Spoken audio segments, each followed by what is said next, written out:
drove this whole thing.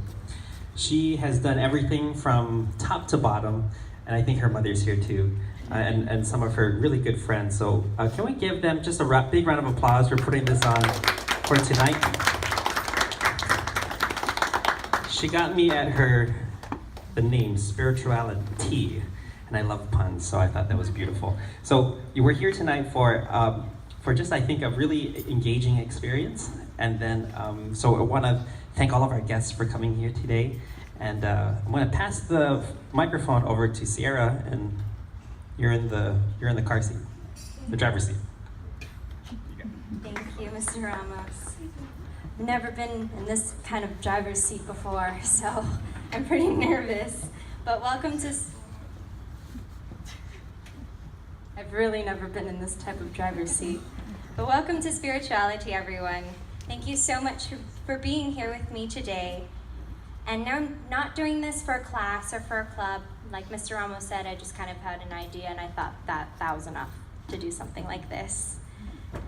And you all made it possible, so I'm so thankful that my goal was to have more audience members than panel members, and that definitely came true, maybe threefold.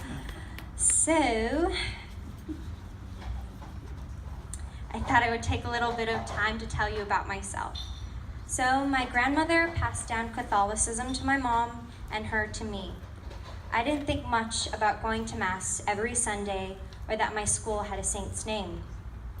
In 8th grade, I really got into God after learning theology of the body.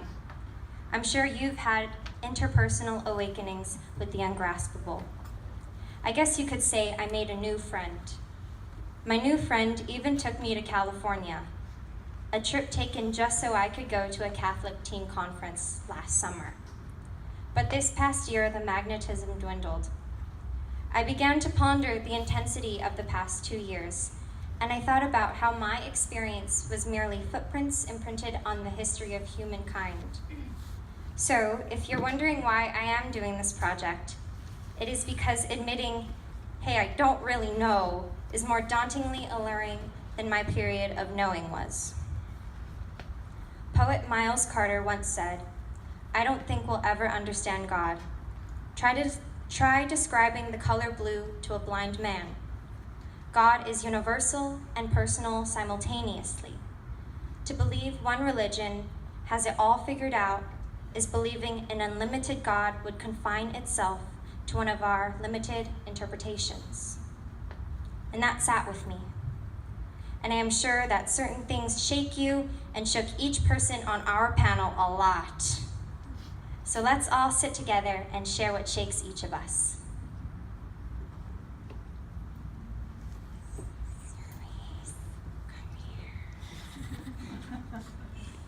So let's meet our panel, and my friend Cerise is gonna welcome you guys with lace.